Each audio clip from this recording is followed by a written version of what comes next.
খাদ্য নিরাপত্তা একটা বড় প্রশ্নের মুখে। এই অবস্থায় কৃষিতে সৃজনশীলতা একটা বিরাট ব্যাপার হয়ে দাঁড়িয়েছে।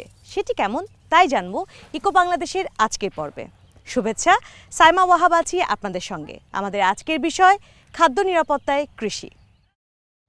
যুদ্ধ, জলবায়ু পরিবর্তন, এই অবস্থায় খাদ্য নিরাপত্তা একটা বড় প্রশ্নের মুখে। বাংলাদেশের একদল কৃষক স্থানীয় জাতের বীজ সংরক্ষণ করছেন। জলবায়ু পরিবর্তনের বাস্তবতা, এসব বীজ বাজারে প্রচলিত হাইব্রিড বীজের চেয়ে অনেক বেশি লবণ ও বন্যা সহিষ্ণু। ভবিষ্যতে খাদ্য নিরাপত্তা নিশ্চিতে এসব বীজ গুরুত্বপূর্ণ ভূমিকা পালন করবে বলে মনে করছেন তারা। বীজ তোলার সময় হয়েছে, তাই নিজ খেতে ব্যস্ত সময় পার করছেন কৃষক রফিকুল ইসলাম। যখন বাংলাদেশে চাষ হওয়া অর্ধেকেরও বেশি ধানের বীজ বাণিজ্যিক হাইব্রিড, তখন সাতক্ষীরার শ্যামনগর উপকূলের এই কৃষক 5টি স্থানীয় জাত নিয়ে কাজ করছেন। এর মধ্যে নিজের আবিষ্কৃত রত্না ধানটি তার সবচেয়ে প্রিয়।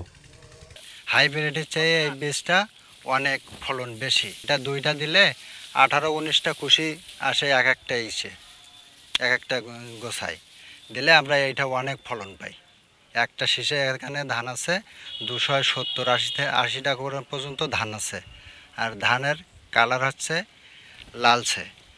এই পর্যন্ত ধান লাগাইছি, এই ধানটার মতো এরকম ফলনশীল ধান আজও পর্যন্ত পাওয়া যায়নি, যার কারণে এই ধানটা আমি বীজজাত করছি। শুধু ফলনের জন্য নয়, এই জাতগুলো পরিবেশ উপযোগী এবং এতে অনেক কম রাসায়নিক ব্যবহৃত হয়। এই ধানটা চাষ করতে গেলে আমাদের হচ্ছে কীটনাশক লাগে না এবং হচ্ছে রাসায়নিক কোনো সার লাগে না। আমি এটা হচ্ছে নিজের জৈব সার এবং কম্পোস্ট সার দিয়ে তৈরি করি আর বালাইনাশক স্প্রে করি। তাতে করে অনেক আমরা হচ্ছে পাই, ভালো থাকি, আমাদের গাছ ভালো থাকে, আমরাও ভালো থাকি। কিন্তু বাণিজ্যিক হাইব্রিডে ফলন বেশি, তাই দেশে হাজারেরও বেশি স্থানীয় জাত থাকলেও পৃষ্ঠপোষকতা বা কৃষকের আগ্রহের অভাবে গেল 2 দশকে সব জাতের 4 ভাগের 3 ভাগ হারিয়ে গেছে। তাহলে কেন রফিকুলরা স্থানীয় জাতে ঝুঁকছেন? এই জন্য আমাদের মাটি এবং পানিতে অনেক লবণাক্ততা, যার কারণে আমরা কয়েকবার পিপিডি পরীক্ষা করছি, 5 ভাগ 6 ভাগ পর্যন্ত লবণ পাইছি। যার কারণে আমাদের ওই অন্য জাত করতে গেলে, অন্য জাত হচ্ছে চাষ করতে গেলে আমরা চাষিরা মাইর খেয়ে যাই, লস হয়। আর এই ধানটার মতো, স্থানীয় ধানটার মতো এরকম হয় না। এছাড়া জলবায়ু পরিবর্তনের কারণে ঘূর্ণিঝড় জলোচ্ছ্বাসে ডুবে যায় ফসলের ক্ষেত, ঢুকে পড়ে নোনা পানি। শুষ্ক মৌসুমে সেই ক্ষেত আবার শুকিয়ে কাঠ, তখন আরও বাড়ে লবণাক্ততা। এমন চরম আবহাওয়ায় স্থানীয় জাতগুলো টিকে থাকে বেশি।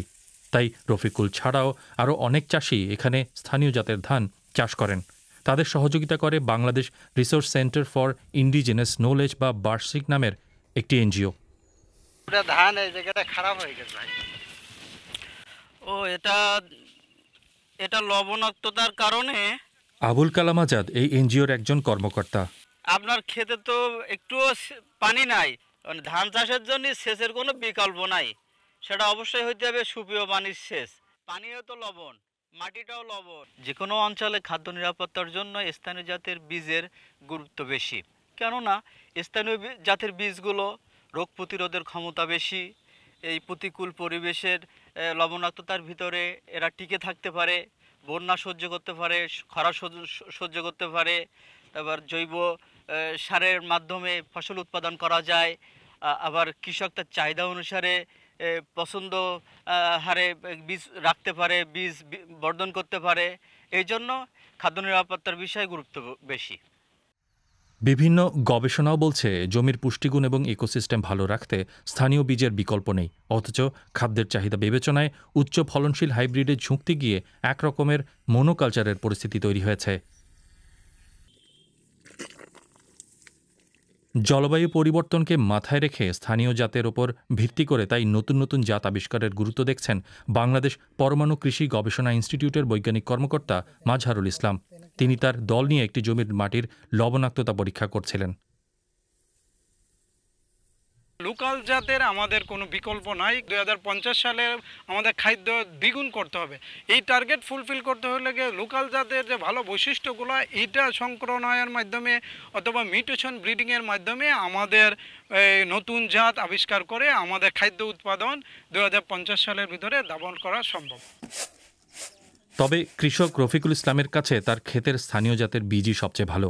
তিনি এই বীজ বাড়িতে সংরক্ষণ করেন, অন্য কৃষকদের মাঝেও বিতরণ করেন। আমি স্থানীয় জাতের ধান চাষ করতেছি, এই জন্য দেশের মানুষের জন্য খাদ্যর অভাব না হয়। আমি একটা ধান বীজ বার করেছি, সবাই বাংলাদেশের মানুষ সবাই জানুক এবং কৃষক ভালো হোক, সবাই আছে ধানটা যেন লাগাতে পারে এবং তাদের ফসলটা যেন ভালো হয়। স্থানীয় কৃষকদের জ্ঞান ও স্বার্থকে কেন্দ্রে রেখে যদি সমাধান খোঁজা হয় তাহলেই তার টেকসই হবে বলে মনে করেন কৃষক রফিকুল ইসলাম। ধানের পর এবার গম। পৃথিবীর সবচেয়ে জনপ্রিয় শস্যগুলোর মধ্যে এটি অন্যতম। তবে অত্যধিক গরম এই শস্যের বেড়ে ওঠায় বড় বাধা হয়ে উঠতে পারে।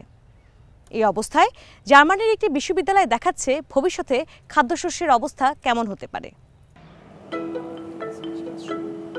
ছোট ছোট এই চারা গাছগুলো খাদ্য ঘাটতি কমাতে কী ভূমিকা রাখতে পারে? এই ক্লাইমেট চেম্বারে গমের চারা এখনো মাত্র 7 সেন্টিমিটার লম্বা, তবে মাত্র 10 সপ্তাহেই এই বিশেষ প্রজাতির ফসল তোলা যাবে, বছরে 6 বার। বেশ তাড়াতাড়ি বড় হচ্ছে, দেখুন এরই মধ্যে ফুল এসে গেছে। সবুজ বায়োমাসগুলো মরে যায়, কিন্তু শস্যগুলো থেকে যায়।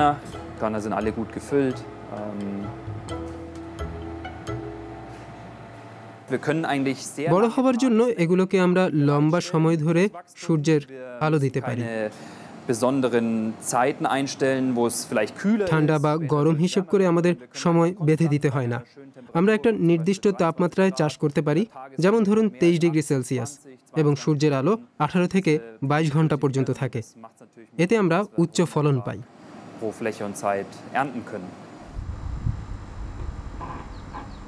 জার্মানির টেকনিক্যাল ইউনিভার্সিটি অফ মিউনিখের চেয়ার অফ ডিজিটাল এগ্রিকালচারের দল এই প্রকল্প অর্থায়ন ও পরিচালনা করছে।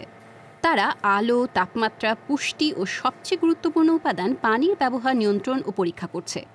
তারা মূলত একরকম পুষ্টিকর পানির মিশ্রণ ব্যবহার করে, যাতে তা পুনর্ব্যবহার করা যায়, একই সাথে পানির কোনো স্তর যেন বাষ্পীভূত না হয়। এর অর্থ প্রথাগত কৃষির চেয়ে পানির ব্যবহার 95% পর্যন্ত কমে যায়। সাম্প্রতিককালে কৃষি উৎপাদনের সবচেয়ে অনিশ্চিত উপাদান হল পানি। জার্মানিতে গম উৎপাদন স্থিতিশীল, কিন্তু সারা বিশ্বে তা কমছে। খরা ও বন্যার কারণে এই পরিস্থিতি তৈরি হচ্ছে। বাভেরিয়ার আনসেং শহরটি যেন একটি মডেল শহর।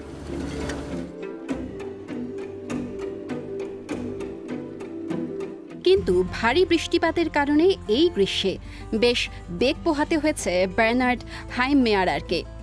তার 3 ভাগের 1 ভাগ ফসল নষ্ট হয়ে গেছে। এগুলো এখন কেবল পশুর খাবার হিসেবে কাজে লাগতে পারে।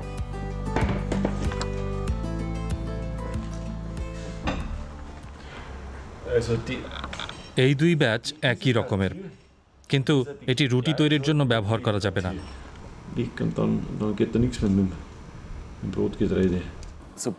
ঠিক যখন গমগুলো মাড়াইয়ের জন্য প্রস্তুত হচ্ছিল, তখন মুষলধারে বৃষ্টি শুরু হয়। ভেজা অবস্থায় এগুলো মাড়াই করতে চাইনি আমি, কারণ এতে শুকোনোর খরচ বাড়ে। আমি অপেক্ষা করছিলাম কবে এগুলো শুকোয়, কিন্তু 10-12 দিন বৃষ্টি হলো, প্রচণ্ড বৃষ্টি। তখন ফসলের একটি অংশ নষ্ট হয়ে যায়। এবছর আবহাওয়া ছিল চরম ভাবাপন্ন। ভারী বর্ষণ থেকে প্রচণ্ড শুষ্কতা দুটোই দেখা গেছে।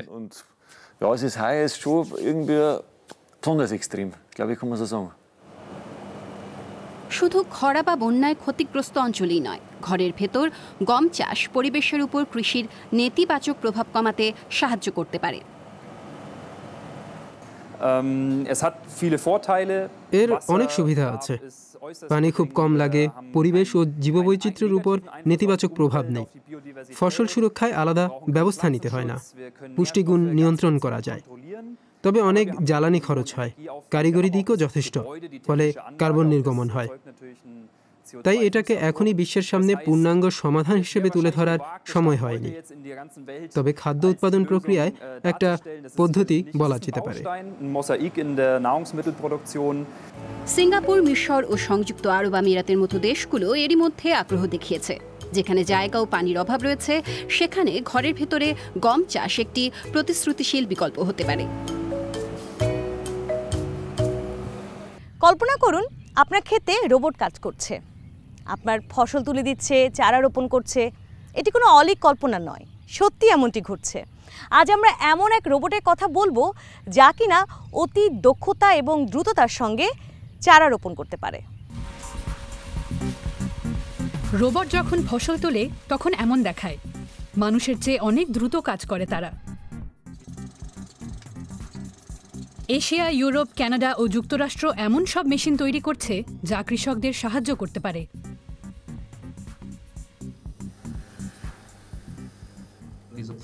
এই ফসল কাটা রোবটগুলো চমৎকার কাজ করে, হাঁফিয়ে ওঠে না, কোনো অযাচিত ভুল করে না।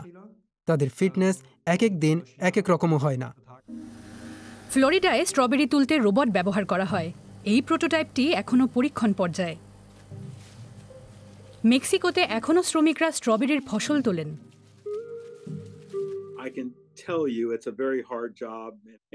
এটা খুবই কঠিন কাজ। 3 দিন পর পর ফসল তুলতে হয়, ফলে একর প্রতি একজন মানুষের দরকার হয়। তার মানে হাজারো একরে হাজারো মানুষের প্রয়োজন। কিন্তু গেল 2 দশক ধরে ফসল তোলার সময় লোকের সংকট দেখা দিচ্ছে। তাই ক্ষেতের পর ক্ষেতে ফসল নষ্ট হচ্ছে, চাষিদের অনেক ক্ষতি হচ্ছে। তবে প্রয়োজনই আবিষ্কারের চাবিকাঠি। সে কারণে গ্যারি রোবোটিক্স ইঞ্জিনিয়ার নিয়োগ দিয়েছেন।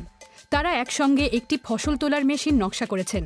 এর খরচ হয়েছে $7 লাখ। তবে চাষিদের এই মেশিন কিনতে হবে না, ফসল তোলার সময় ধার নিতে পারেন। রোবটটি নিজে নিজে ক্ষেতে ফসলের সারি ধরে এগুতে পারে। এটি লেজারের সাহায্যে মানুষ ও বস্তুর মধ্যে পার্থক্য করতে পারে। মেশিনটিতে অনেকগুলো বিশেষ সুবিধা আছে। এর মধ্যে একটি হলো স্টেশন কিপিং পেটেন্ট। এর মাধ্যমে রোবোটিক ফসল তোলার পাটাতনটি স্থির থাকে, কিন্তু মেশিনটি ধীর গতিতে চলতে থাকে। পাটাতনটির চাকতিতে বেশ কয়েকটি নখর থাকে, তা দিয়ে রোবট স্ট্রবেরি তোলে। একটি নখরে একটি স্ট্রবেরি তোলা হলে চাকতি ঘুরে যায়, তখন আরেকটি নখর দিয়ে ফসল তোলা হয়। এর অর্থ একটি গাছের চারপাশে ঘুরে ঘুরে খুব দ্রুত ফসল তুলতে পারে মেশিনটি।